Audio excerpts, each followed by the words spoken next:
They say time heals all wounds, but what of the scars too deep for time to reach? In the stillness of Maple Ridge beneath skies heavy with unshed storms, a broken woman carries a past too heavy to speak of.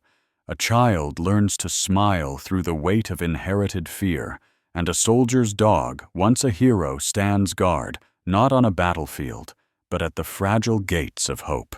And as sunlight dares to break through the darkest clouds, a choice will be made: to run or to rise. The clock at Denver International Airport ticked past 11:30 p.m. Outside, a biting winter storm painted the runways in layers of icy white, and the wind howled like a forgotten symphony beyond the towering glass walls. Inside Terminal C, fluorescent lights buzzed faintly, casting harsh shadows against the gleaming marble floors. The air smelled faintly of coffee and cold metal. Most of the shops had closed their shutters down like the eyelids of a tired city, but a few stragglers from the last incoming flight shuffled through customs, their footsteps echoing in the near-empty space. Agent Logan Carter stood tall near the inspection zone, his arms crossed against his broad chest, eyes sharp beneath the shadow of his CBP cap. At 35, Logan had the rugged looks of a man who had lived through both physical and emotional battles. His face was weathered but strong, a faint scar slicing through his left eyebrow, a memento from his deployment in Afghanistan. Beneath his uniform, his right leg bore a titanium rod, a constant reminder of the explosion that ended his military career and left him walking with a barely noticeable limp. Yet what lingered heavier than his injury was the silent burden of survivor's guilt etched deep into his solemn gray eyes. Beside him sat Rex, the 4-year-old German shepherd, who had become more than just a canine partner. He was the anchor that kept Logan's past from swallowing him whole. Rex was a magnificent specimen of his breed, with a strong, muscular build and a dense coat of black and tan fur that seemed to shimmer under the terminal lights. His ears were sharply erect, his intelligent amber eyes constantly scanning the surroundings with calculated vigilance. While most canine units focused strictly on scent detection, Rex had something rare, an uncanny ability to read human emotions, detecting unease and deception with almost supernatural precision. Earlier that evening, Logan had felt the familiar ache in his leg, but had brushed it off. His shift had started at 3 p.m., and though he longed for the warmth of his apartment and a long night of rest, he knew the late flight arriving from Seoul was the final assignment before freedom. He crouched to scratch Rex gently behind the ears. "One more flight, partner. Then it's just us in the mountains for 2 days," he muttered. The terminal doors slid open with a soft hiss, bringing a rush of cold air. A woman entered, pushing a navy blue stroller. Logan's trained eyes caught the tension in her movements immediately. She was young, likely in her late 20s, with delicate features framed by shoulder-length dark brown hair that had lost its careful styling to the journey's weariness. Her almond-shaped eyes, dark as midnight rivers, darted nervously around the space. She wore a pale gray trench coat cinched tightly at the waist, but her hands trembled visibly as they gripped the stroller's handlebar. A thin film of sweat glistened on her forehead despite the terminal's chilly air. Jessica Bennett was a woman on the run, though no one else seemed to notice. Her back was slightly hunched, shoulders drawn tight, and every step betrayed her fear. What caught Logan's attention most, however, was the way she never let go of the stroller with both hands, as if it held not just a child, but the entirety of her fragile world. Rex's ears twitched. His posture shifted from relaxed to rigid in a heartbeat. A low growl rumbled from his chest, and his eyes locked onto the stroller with laser focus.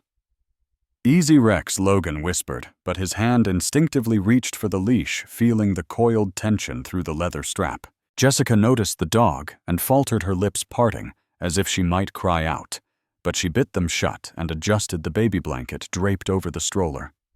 Her knuckles turned white against the dark fabric. Logan moved closer, his instinct screaming that something was off. "Ma'am, just a quick check." "Where are you arriving from?" Logan asked, keeping his tone casual, but his eyes sharp. Soul Jessica answered too quickly, her voice cracking like thin ice under pressure. She forced a brittle smile.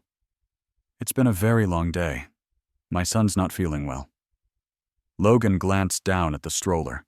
The baby's soft cries had the strained, pained pitch of discomfort, not just exhaustion. Boy or girl? He asked, trying to keep the conversation light. Boy, she answered, her voice trembling. Ethan. He's 6 months old. Her eyes darted to the nearest exit before snapping back to Logan. Rex took a step forward, his nose working furiously, his body coiled like a spring. Jessica pulled the stroller back sharply. Please, can you keep your dog away? He's scaring my baby, she pleaded, her voice pitching higher.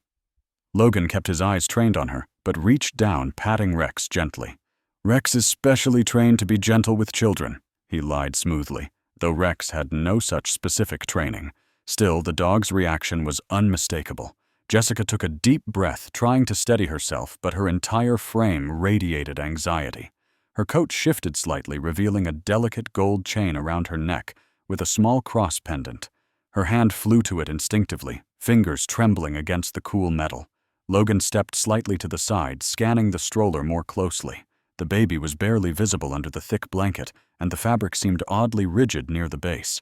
Logan's years of experience told him there was something hidden there, something that didn't belong. Would you mind if I checked the stroller, ma'am? Just a routine inspection? He asked, his voice still calm but firmer now. Jessica's response was immediate and sharp. No, I mean, he's just uncomfortable. He needs to rest. Please let us go. Her eyes filled with tears, and her voice cracked under the weight of suppressed fear. Before Logan could respond, Rex let out a sharp, commanding bark and lunged toward the stroller, placing his front paws on its edge. Jessica let out a small scream and yanked the stroller back with such force it nearly toppled. Logan acted swiftly, pulling Rex back into a sit. His mind raced. Protocol dictated he escalate the situation, but something deeper stirred in his gut, an instinct that told him this wasn't a simple smuggling case. There was real fear in Jessica's eyes, a desperation that couldn't be faked. Just then, his supervisor, Agent Marcus Hale, a stocky man in his early 50s with a commanding presence and thinning silver hair, approached. What's going on here, Carter? Logan stood straight, his voice steady. Sir, my K9 is signaling strongly. I believe we have grounds for a secondary inspection. Jessica's shoulders slumped as if the fight had left her. She wiped a tear from her cheek and whispered, Please, don't hurt my son. Logan exchanged a quick glance with Hale. The decision was made. Ma'am, please accompany us to the secondary inspection room. Everything will be handled carefully, Hale instructed. Jessica nodded weakly, pushing the stroller forward as Logan and Rex followed closely behind. The secondary inspection room was sterile and cold, its pale green walls and flickering fluorescent lights doing little to comfort the woman sitting anxiously at the small metal table. Jessica Bennett clasped her trembling hands together, her eyes darting nervously toward the stroller parked just a few feet away. Baby Ethan slept restlessly, his tiny fists clenching and unclenching under the worn baby blanket. His chubby cheeks, flushed from crying, twitched with every small noise. The room was quiet except for the low hum of the ventilation system and the soft creaks of Agent Logan Carter's boots as he paced slowly behind her. Rex sat by the stroller, his body-tense ears erect and sharp eyes never leaving the suspicious bulge beneath the stroller pad. Every now and then he let out a low, guttural growl, not loud enough to be aggressive, but persistent enough to warn that something was undeniably wrong. Jessica's breathing grew shallow as the door opened and a new figure entered the room. Agent Maria Delgado stepped inside her presence, immediately commanding attention. Maria was in her early 40s, with a no-nonsense demeanor that often made even the most seasoned officers stand straighter. She had a statuesque frame standing nearly 6 feet tall in polished black boots, her dark hair pulled tightly into a bun that highlighted her sharp cheekbones and piercing hazel eyes. Her tailored CBP uniform fit perfectly, the silver badge gleaming against the dark fabric. Maria had worked in customs and border protection for over 15 years, known for her unwavering sense of justice and a reputation for breaking major smuggling rings. But what most didn't know was that she carried her own invisible scars, a sister lost to domestic violence years ago, a wound that never fully healed and quietly fueled her relentless pursuit of the truth. She placed a slim leather folder on the table and sat across from Jessica, her hands folded neatly in front of her. "Ms. Bennett, let's make this simple. We need to inspect the stroller." "You know this isn't optional," Maria said calmly but firmly. Jessica's lips trembled as she glanced at her sleeping son. "Please, don't wake him. He's so tired and sick." Logan stood behind Maria, arms crossed, his gaze fixed on Jessica. He had seen countless cases of smuggling attempts, but something about this woman was different.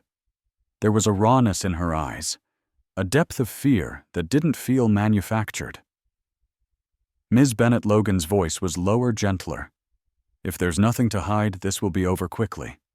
But if there's something that could endanger you or your child, we need to know now." Jessica's defenses crumbled. Her hands shot up to her necklace fingers, gripping the tiny gold cross as if it might shield her from what was about to happen. Tears welled in her eyes, spilling over her flushed cheeks. Maria nodded toward Logan. "Let's proceed." Logan approached the stroller cautiously, gently brushing back the baby blanket. Ethan stirred, but didn't fully wake. As Logan's fingers explored the padding beneath the stroller seat, he felt it a rigid, unnatural shape pressed tightly beneath the fabric. Carefully, he reached for his pocket knife and sliced a small seam open. The room seemed to hold its breath as he pulled the padding apart, revealing a bundle of thin metal cases and small plastic-wrapped electronic devices tucked neatly against the stroller's frame. He glanced up, his voice grim. "We've got something." Maria leaned over her eyes, narrowing as she examined the contents. One by one, Logan extracted the hidden items. There were microchips no larger than a fingernail, data drives with no serial numbers, and 3 slim cylindrical devices wrapped carefully in anti-static bags. Logan had seen his share of contraband, but this was something more sophisticated than narcotics or undeclared valuables. Maria turned back to Jessica, her voice sharp but measured.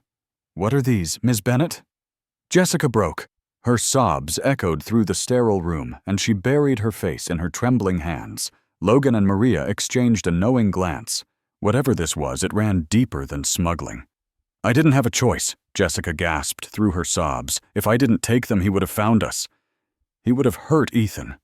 I swear I'm not a criminal. I just needed a way out." Maria leaned in, her expression softening slightly. "Who is he?" Jessica wiped her eyes and took a shaky breath. "Daniel Graves. My husband. Or ex-husband. He's a powerful man.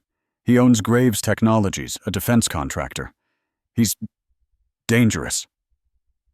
Logan's jaw tightened. He had heard the name before. Daniel Graves was a rising star in the tech world, a man celebrated for his innovations in military-grade surveillance technology and advanced cybersecurity systems. But there had always been rumors of illegal data sales and corporate espionage. And now Jessica Bennett sat here trembling and broken, with physical evidence hidden beneath her child. Those devices. "They're not just for smuggling," Jessica whispered. "Daniel used them to spy on his competitors, even his own employees. He told me once that everyone had a price, and if they didn't, he'd make sure they found one." Maria pressed further, her tone softening as she leaned closer. "Jessica, why risk carrying them yourself? Why not go straight to the authorities?" Jessica shook her head desperately. "I tried. But Daniel has people everywhere. Police, private security firms, even at the embassy. I couldn't trust anyone. The only way to escape was to disappear completely. My parents are gone. I have no one left but Ethan." Logan exchanged a long look with Maria, his instinct screaming that this woman was telling the truth. The fear etched into her every movement couldn't be faked. Maria sat back, her eyes scanning the devices on the table. "We need to get Homeland Security involved immediately," she said to Logan under her breath. "This isn't just a smuggling case. It's national security." Logan nodded and stepped out to make the call, Rex following at his heels, his sharp eyes still darting back toward the woman and her child. Left alone with Jessica, Maria placed a comforting hand on the young mother's arm. "You did the right thing bringing this to light, Jessica. We'll keep you and your son safe. But you need to trust us now."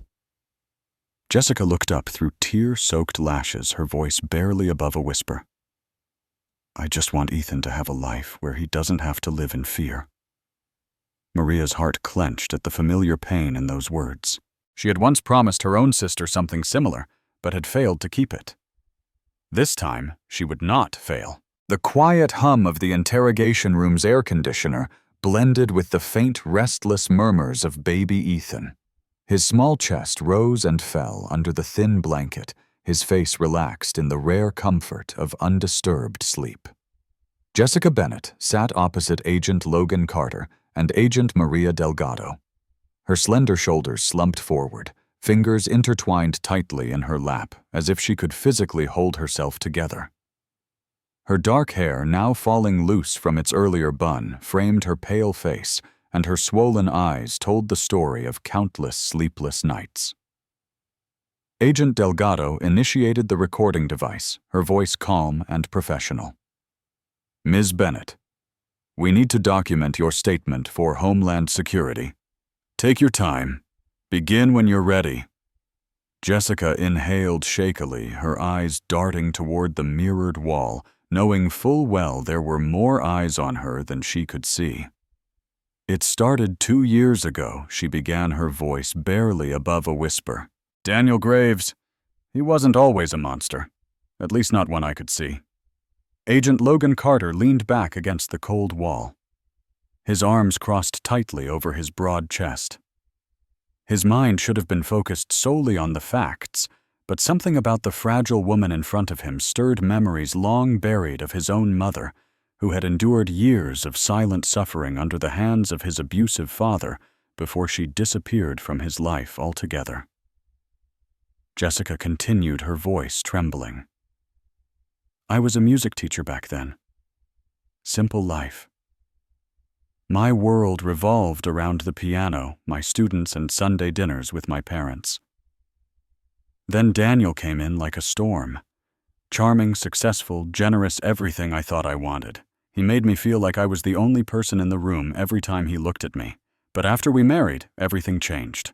Maria's expression remained stoic, but beneath her professional veneer was a storm of emotions. She had heard this story too many times, lived through it indirectly, when her older sister Elena endured similar horrors before her life was cut tragically short. Maria had dedicated her career to protecting women like Jessica, and every new case was another echo of a promise she couldn't keep for her own family.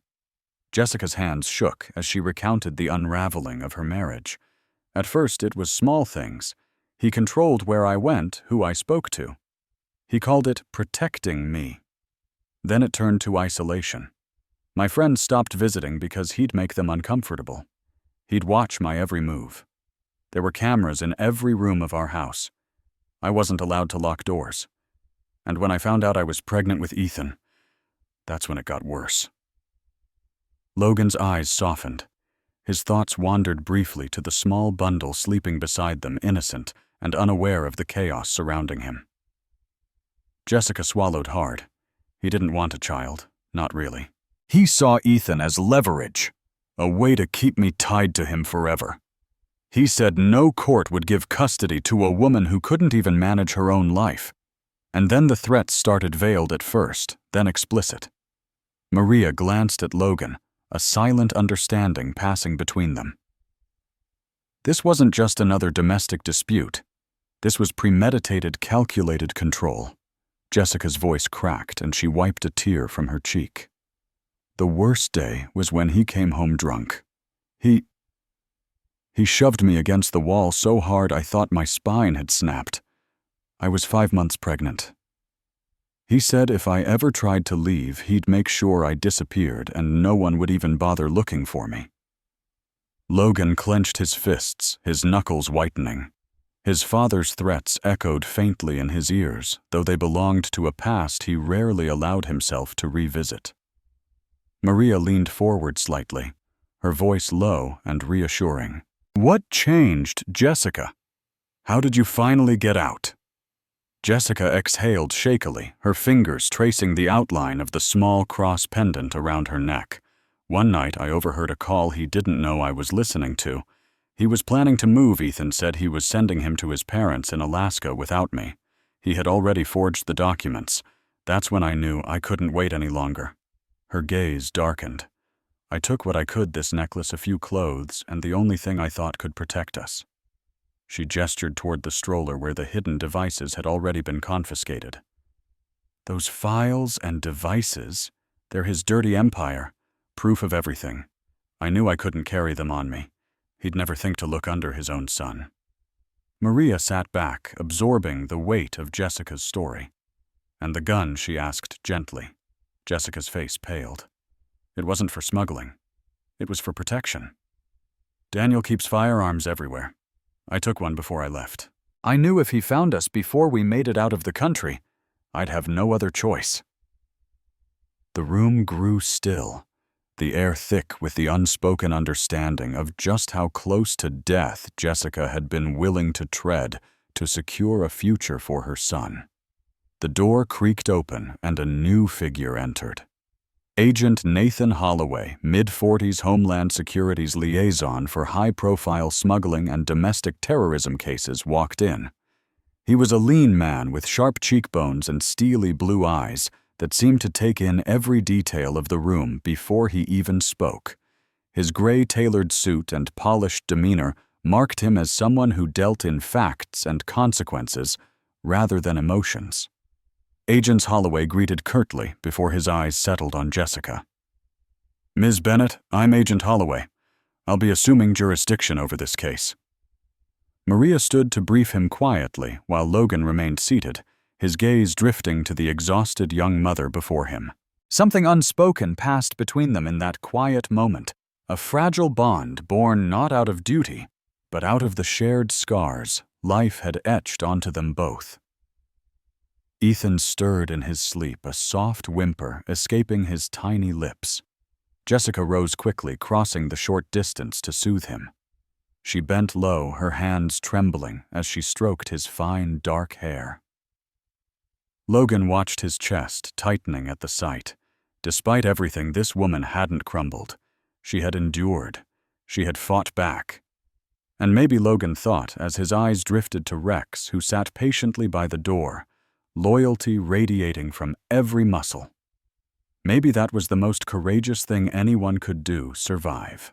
The sun had barely crested the snow-covered peaks surrounding Denver when Agent Logan Carter found himself staring out of the frosted window of his apartment.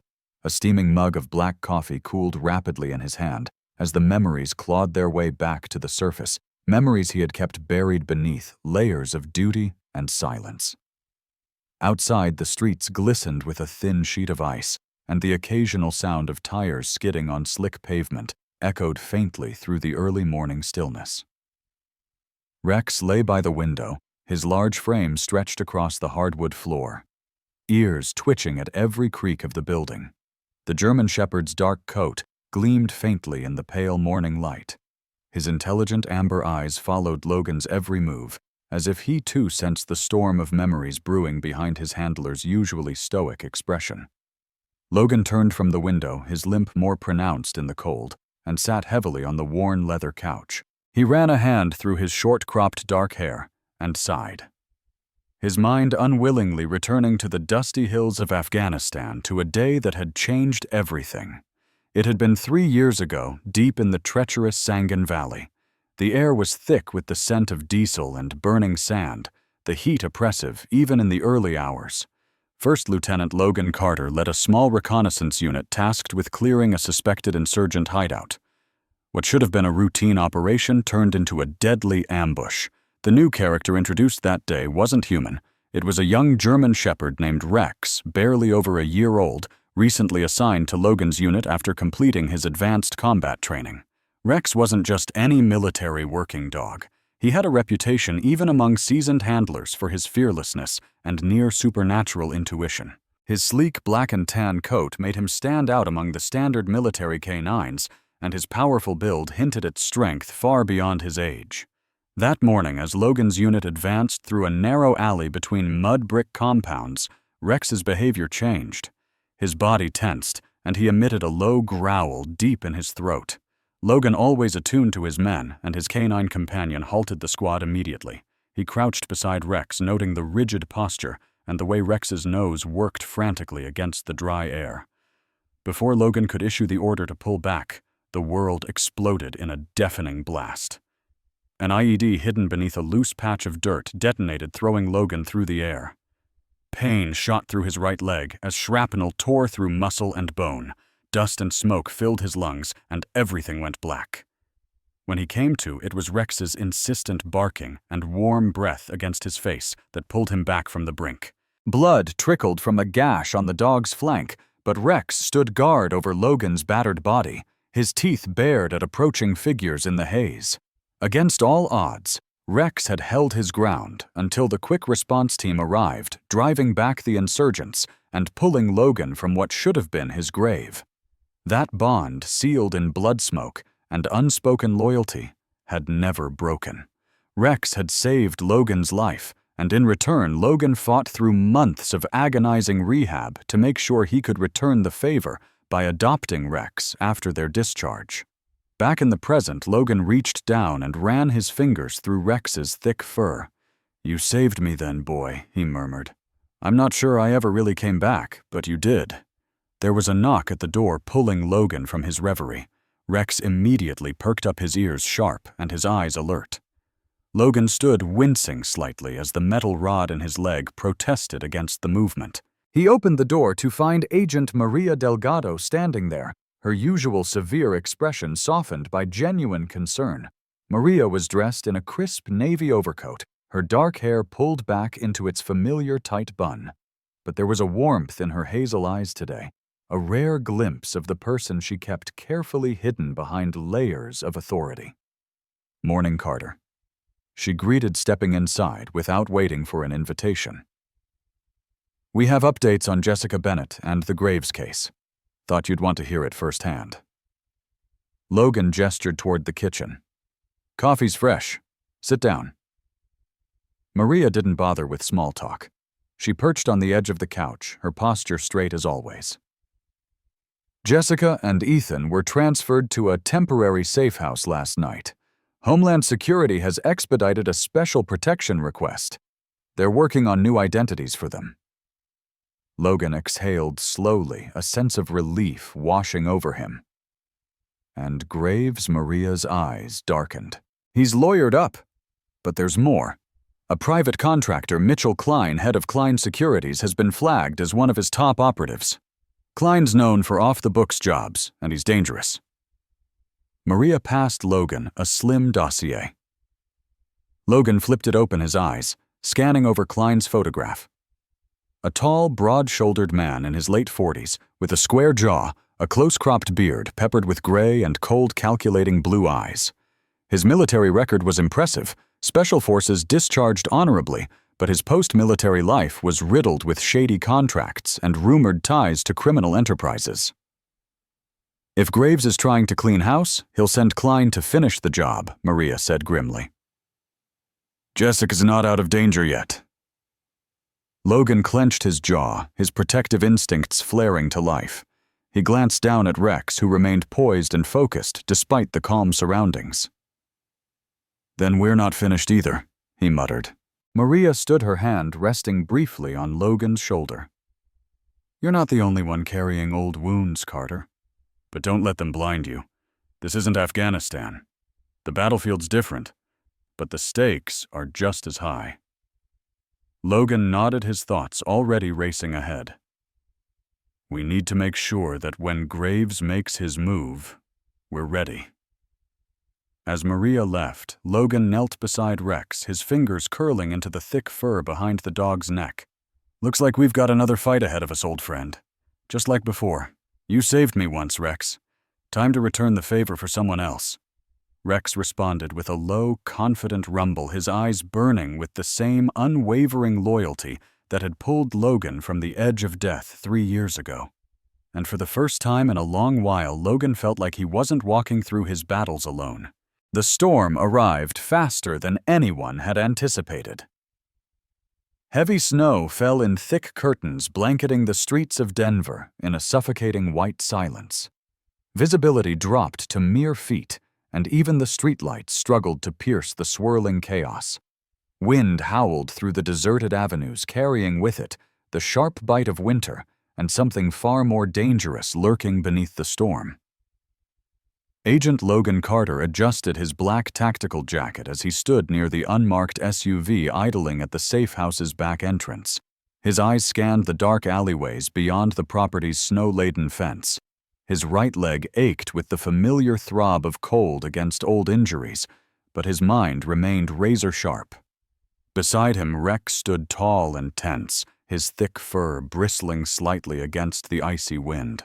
The German shepherd's ears were perked, his sharp amber eyes trained on every shadow that moved beyond the fence. Inside the safe house, Jessica Bennett clutched her son Ethan close, pacing the small living room. Her face was pale, her eyes hollow from sleepless nights.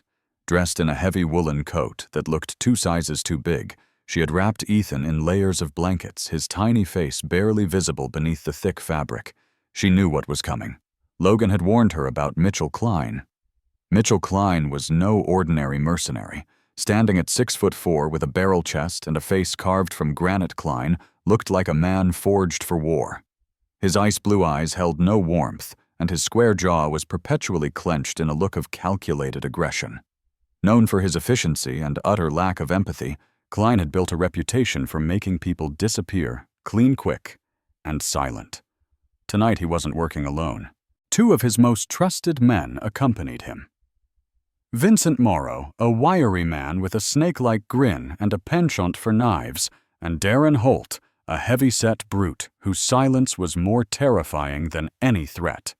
The mission was simple: intercept Jessica and retrieve the data she had stolen, or ensure she'd never have the chance to use it. Logan's radio crackled to life. Agent Maria Delgado's voice came through, tight with urgency.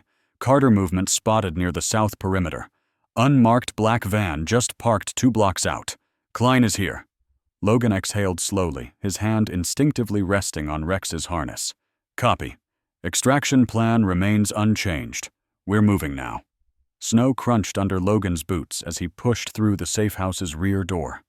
Jessica turned to him immediately, her eyes wide with panic. "Are they here?" she whispered. Logan nodded. "We don't have much time. Stick close, keep Ethan warm, and whatever happens, don't run unless I tell you to." Jessica swallowed hard, hugging Ethan tighter as Logan guided her toward the back exit. Rex moved ahead of them, his nose working furiously against the bitter air, tracking unseen threats with an intensity that Logan had only seen in war zones. Just as they reached the SUV, a shadow moved across the far end of the alley. Rex let out a sharp bark, his body coiling like a spring ready to strike. Logan pulled his weapon, his voice low but commanding. "Go get in the car." Jessica ducked into the SUV as Logan turned toward the alley, his finger steady on the trigger. Through the swirling snow, a tall figure emerged. Mitchell Klein. Even from a distance, Logan recognized him by his towering frame and the unmistakable confidence in his stride.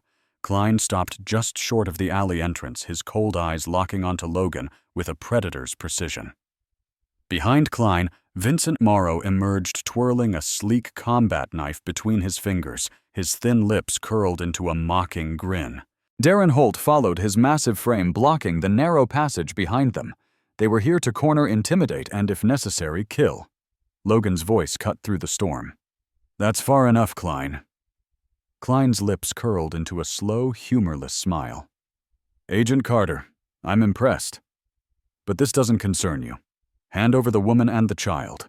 Walk away, and you won't have to limp any worse than you already do." Logan took a step forward, his weapon unwavering. "Not going to happen."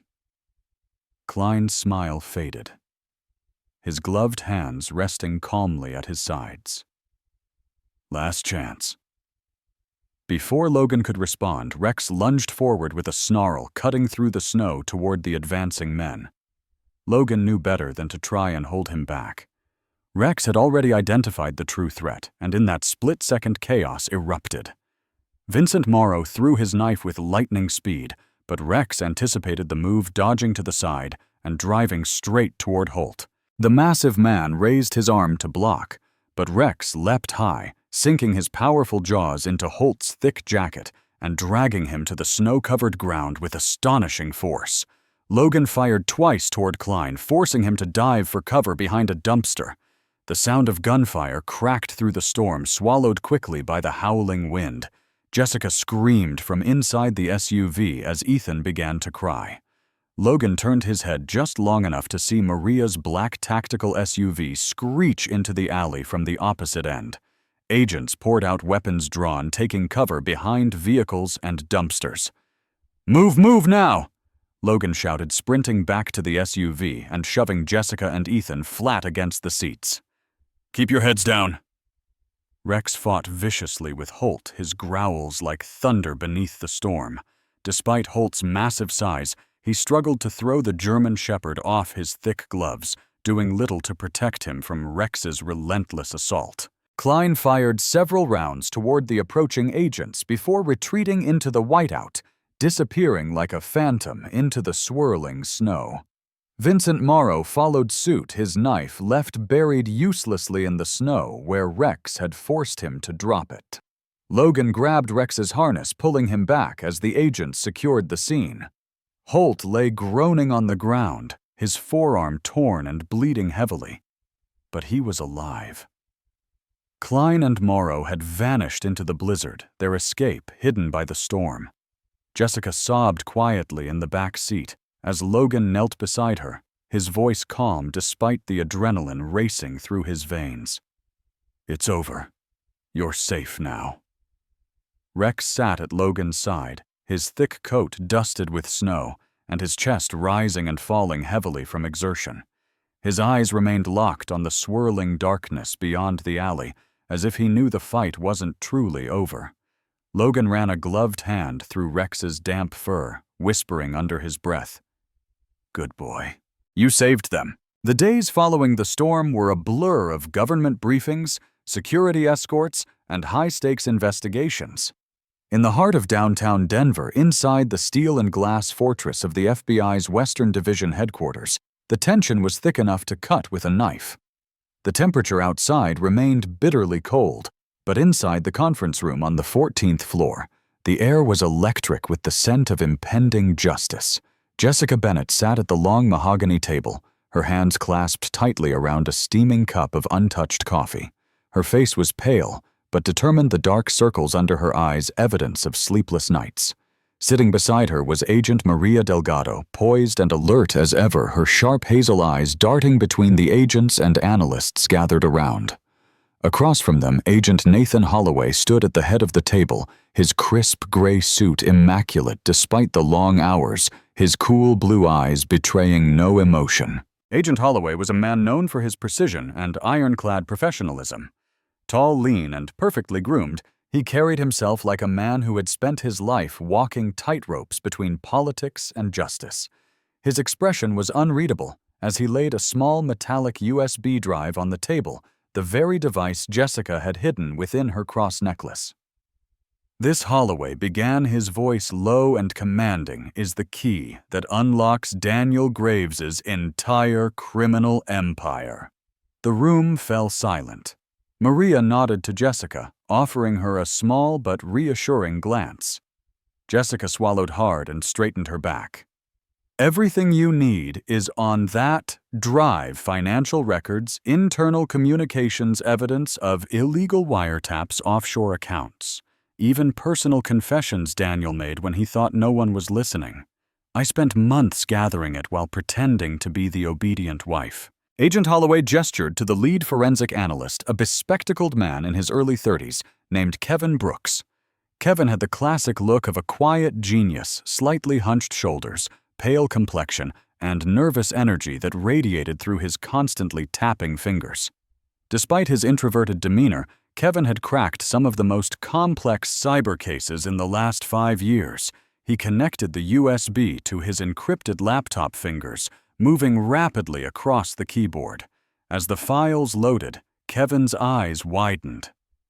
"My God, this isn't just corporate espionage," he muttered. "This is national security level. High-level defense contracts compromised supply chains," and his voice caught as he scrolled further attempted bribery of government officials. Holloway leaned over the screen, his jaw tightening. "Is there enough here to bring him in?" Kevin nodded, pushing his glasses up his nose. "More than enough. This goes beyond Graves Technologies. He's been supplying black market tech components to hostile entities overseas. Some of these microchips are military-grade, designed for classified defense systems." Maria sat forward, her voice calm, but edged with steel. "How soon can we move?" Holloway stood straighter, his decision made. "We take him down tonight." Meanwhile, across the city, Daniel Graves sat in his penthouse office atop the gleaming tower of Graves Technologies. The floor-to-ceiling windows showcased a breathtaking view of the snow-covered city below, but Daniel's cold blue eyes weren't admiring the scenery. Dressed in a tailored navy suit, his silver-streaked dark hair perfectly combed back, Daniel exuded the controlled power of a man who believed himself untouchable. His chiseled jaw tightened as he reviewed the latest reports on his encrypted tablet. Standing quietly near the glass was Alina Voss, his personal attorney and trusted confidant. Alina was in her late 30s, tall and statuesque, with sharp cheekbones and an elegant composure. Her blonde hair was pulled into a severe bun, and her black designer dress contrasted starkly with the thin platinum necklace resting at her throat. Known for her ruthless negotiation skills and icy demeanor, Alina had pulled Daniel out of more legal entanglements than any other lawyer dared attempt. But even she knew this time felt different. "They're moving faster than we expected," Alina said quietly, her arms crossed over her chest. Jessica's testimony combined with that evidence. "It's not a matter of if, Daniel. It's when." Daniel's lip curled into a faint snarl. "She was always weaker than I thought," he muttered. "Should have dealt with her before she became a liability." Alina stepped forward, her eyes cold. "She became a liability the moment you underestimated her." Before Daniel could respond, his private line buzzed. He answered, his expression darkening further as his head of security informed him that federal agents were en route.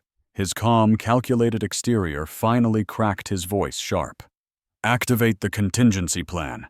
Destroy everything that can't be moved." But it was too late. Within minutes, a convoy of black SUVs pulled up to the front of the Graves Technologies Tower. FBI tactical teams swept through the building floor by floor, securing documents and seizing digital evidence. Maria Delgado led the charge into the executive offices, her weapon drawn, as she and Logan Carter stormed through the penthouse suite.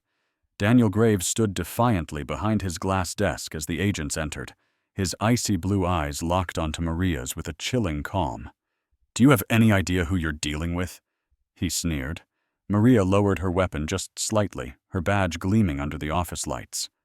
"Oh, I know exactly who you are, Daniel Graves.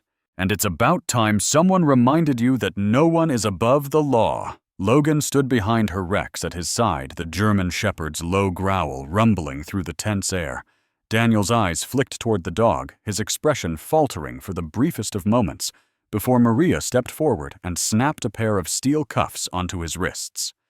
"Daniel Graves, you're under arrest for conspiracy, corporate espionage, trafficking of classified materials, and domestic abuse. You have the right to remain silent, though. From what I've seen, you're not very good at that." As Graves was escorted out in front of the press waiting below, his empire crumbled behind him. Jessica Bennett, sitting in a secure location miles away, watched the live coverage with silent tears streaming down her cheeks. For the first time in years, she felt the weight lifting from her chest.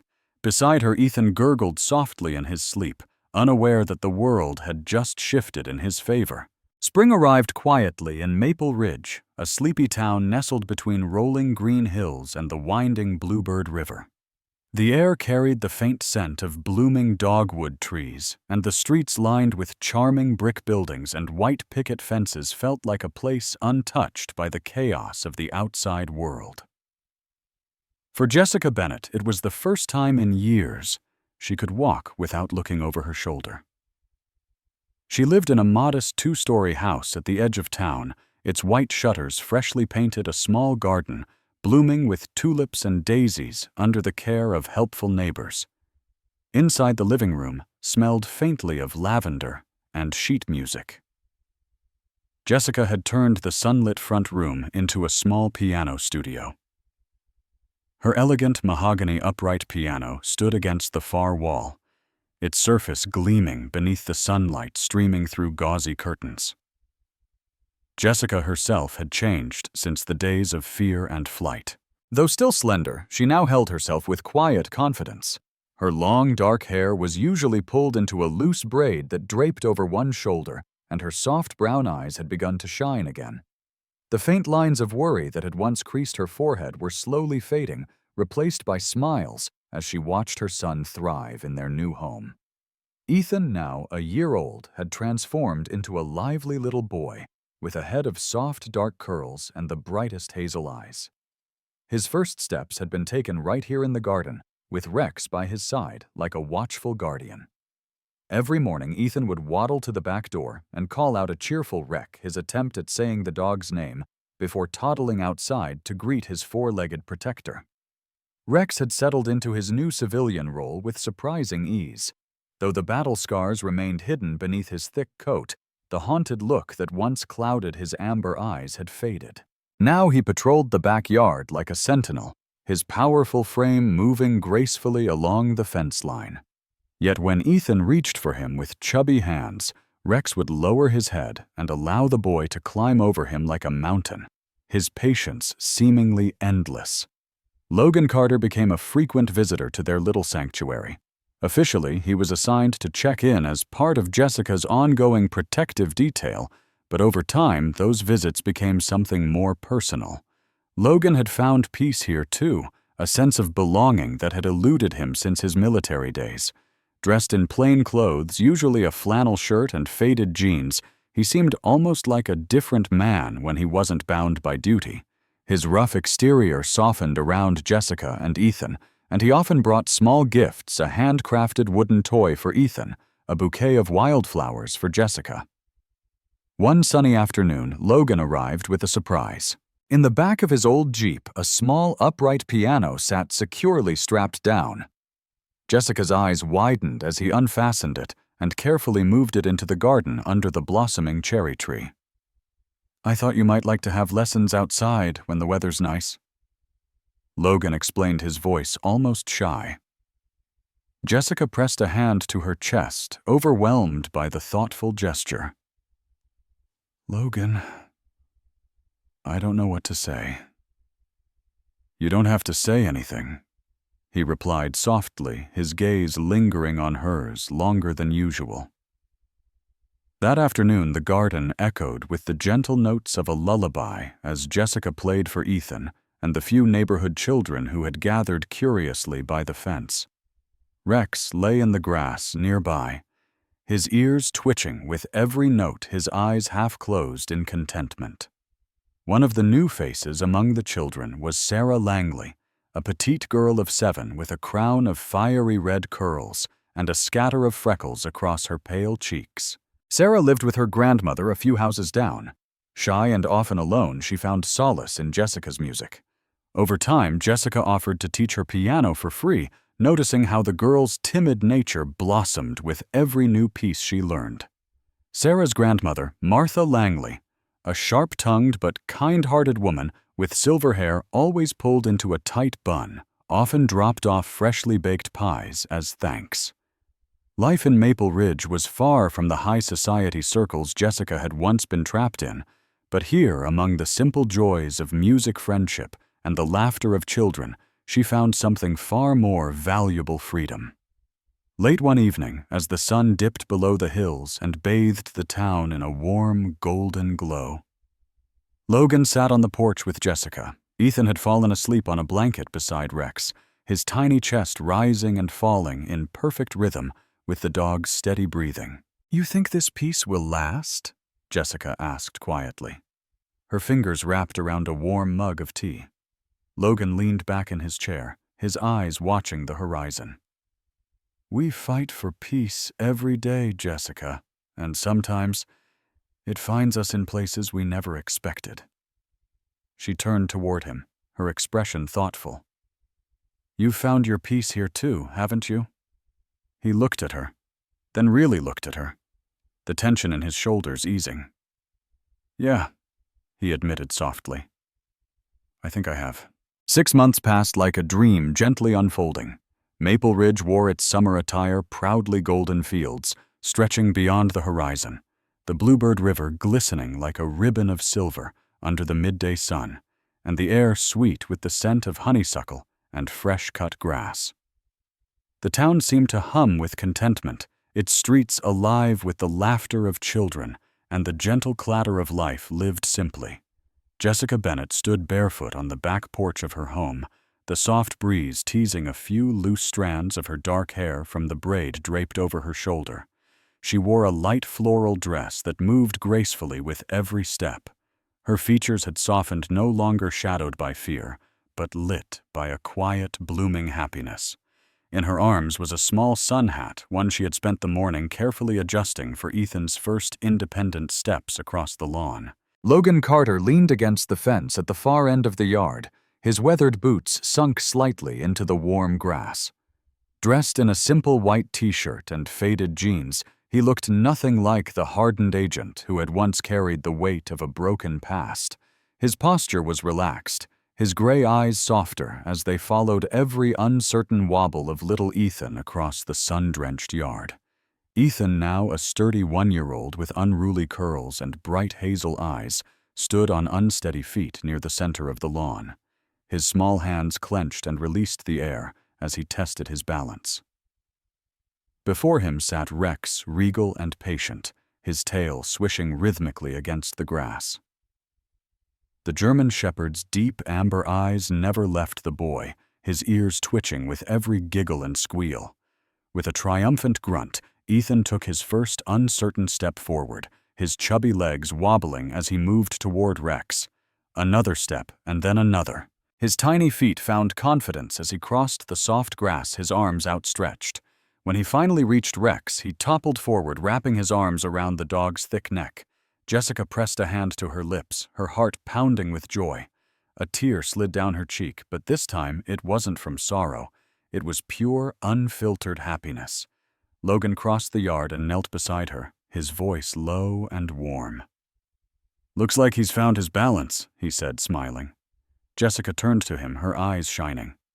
"He has, and so have I." Rex lowered his head gently, his wet nose nudging Ethan's cheek. The boy let out a delighted squeal, his fingers tangled in the soft fur. For a moment the world felt perfectly still, held together by nothing more than sunshine, trust, and the quiet bond between a child and his guardian. The following days were filled with new beginnings. Jessica's music classes flourished. The garden often echoed with the soft notes of piano melodies and the giggles of children. Sarah Langley, now more confident and outgoing, played simple songs with tiny, determined fingers, her red curls bouncing as she proudly showed Jessica each new piece she'd learned.